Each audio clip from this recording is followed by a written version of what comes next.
তাই আমার বাবা কালকে ব্রাজিল থেকে আসে। এটা আমার বাবা কালকে চায়না থেকে নিয়ে এসেছি। হ্যালো গাইস, বাবার অটোতে উঠেছি এবার। হ্যালো বিচ্ছু ফ্যামিলি, তোমরা সবাই কেমন আছো? অবশ্যই হয়তো ভালোই আছো। চলো বেশি ঝাড় পাকাবো না মেরে আজকের ভিডিওটা স্টার্ট করি। টাইটেল আর থাম্বনেল থেকে তো তোমরা বুঝেই গেছো যে কি হতে চলেছে, তো লেটস গো। বাবা দিদি তুমি কাঁদছো কেন? দিদি দিদি কাঁদছো কেন?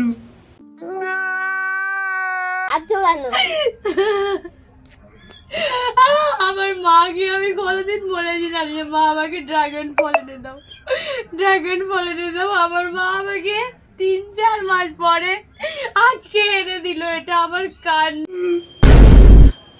মারা কে ভাই? এটা পটল পটল। सब क्या देखना पड़ रहा है? अच्छा है मैं अंधा हूँ।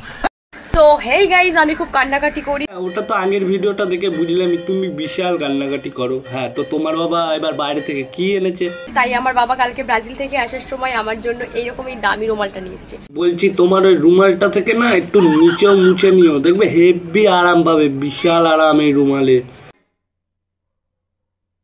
এই রুমালটার দাম জানো কত? ব্রাজিলে 20 লাখ টাকা।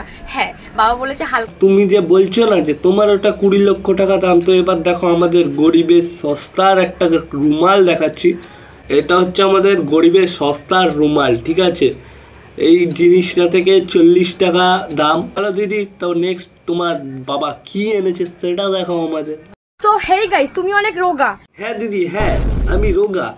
তোমাকে সবাই সমালোচনা করে যে তুই কিছু খাস না, একটু মোটা হতে পারিস না। হ্যাঁ হ্যাঁ, এত রোগা কেন? তোকে তো ফু দিলে উড়িয়ে নিয়ে চলে যাবে। আরে মশা তোর গায়ে রক্ত আর কি আর খাবে? ওই আর কি দিদি, কি বলবো। তো দিদি আমরা কি করতে পারি? দিদি কি খেলে আমরা মোটা হবো? তাই না, চাপ নেই। তোমরা এই ভিটামিনটা কিনবে, এটা খাবে রাত্রে ঘুমানোর আগে মাত্র 2 চামচ। কিন্তু দিদি এটা তো blue corn. So hey guys, আমি আমার বয়ফ্রেন্ডের কাছে খুব বায়না করেছিলাম যে বাবু আমার রাধিকা আম্বানির মতো পার্স লাগবে। তাই এইটা আমার বয়ফ্রেন্ড আমায় কালকে রাত্রে দিয়ে গেছে। প্রথমে তো ভাবতাম খালি তোমার বাড়ির লোক তোমায় বোকাচোদা বানায়, তা এখন দেখছি তোমার বয়ফ্রেন্ডও তোমায় বোকাচোদা বানায়।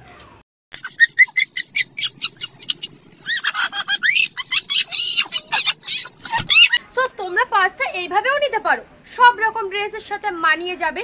আর এইরকম রাধিকা আম্বানির মতো পার্স কেনার ক্ষমতা শুধু একমাত্র আমার বয়ফ্রেন্ডই আছে। এখনই যদি সুইচটা মারি না, কারেন্ট নিয়ে গা গা করতে করতে উল্টে যাবে।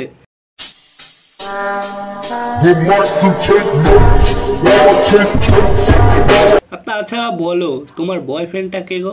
অনেকক্ষণ ধরে তো বয়ফ্রেন্ড বয়ফ্রেন্ড করছো, তো কে বয়ফ্রেন্ডটা? হ্যাঁ বাবু বলো। দিদি ভরদুপুরে বাজবাগানে বসে কার সাথে কথা? আমার বয়ফ্রেন্ডের সাথে কথা বলছি। দেখি তোমার বয়ফ্রেন্ডকে। আমার বয়ফ্রেন্ডকে দেখলে তোর মুখ হা হয়ে যাবে। দেখি দেখাই না বাবু, একটু ফোনটা। ঠিক আছে না, তোমার বয়ফ্রেন্ডকে থেকে মুখ হা হয়ে যাবে, তাও দেখি না কে তোমার বয়ফ্রেন্ড। আমাদের জানার খুব ইচ্ছে, কে ওই মালটা যে তোমায় পটিয়েছে।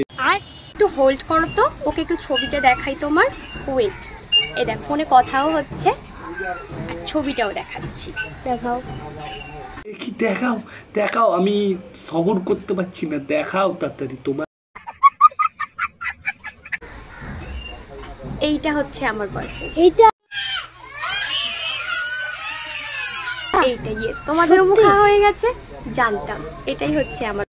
মুখে ঝাঁটা ছুঁড়ে মারবো মারা, বাবার বয়সী লোককে বয়ফ্রেন্ড মারাচ্ছে।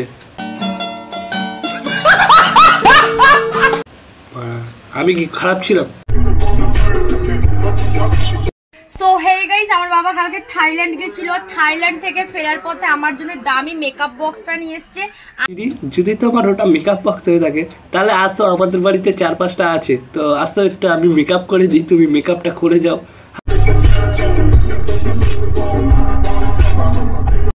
প্রথমে কিন্তু আমার আর আমার বয়ফ্রেন্ডের সম্পর্ক খুব ভালোই ছিল। তারপরে কি হলো? মাঝখানেও আমাকে অনেক ইগনোর করে, কিন্তু আমি এটা বুঝতে পারি। বুঝতে পেরে কালো বিড়ালের 3টে লোম আর আমার এই হাতের নখ। আমি কিন্তু কোনো কালো জাদু করিনি। আরে দিদি তুমি কালো জাদু করো? দেখো আমি আবার ভিডিও বানাচ্ছি বলে আমায় আবার কালো জাদু করে দিও না। ও সেটা করবে কি করে? সের জন্য তো এটার ভালো দরকার, যেটা তুমি এখন নিতে পারবে না। তো হ্যালো বিচ্ছু গ্যাং, তো তোমাদের এই ভিডিওটা কেমন লাগলো তোমরা অবশ্যই কমেন্ট সেকশানে জানিও, আর ভিডিওটা অবশ্যই লাইক করতে ভুলো না, লাইকটা করে দিও, আর চ্যানেলটাকে অবশ্যই সাবস্ক্রাইব করে দাও। 500-র খুবই কাছে আছি, মানে আর বেশি না, আর 18টা সাবস্ক্রাইব লাগবে ভাই, আর তাহলেই 500 কমপ্লিট হয়ে যাবে আমাদের। তো 500 সাবস্ক্রাইবার কমপ্লিট করে দাও গাইস। আজকের মতন ভিডিও এখানে শেষ করলাম, টাটা।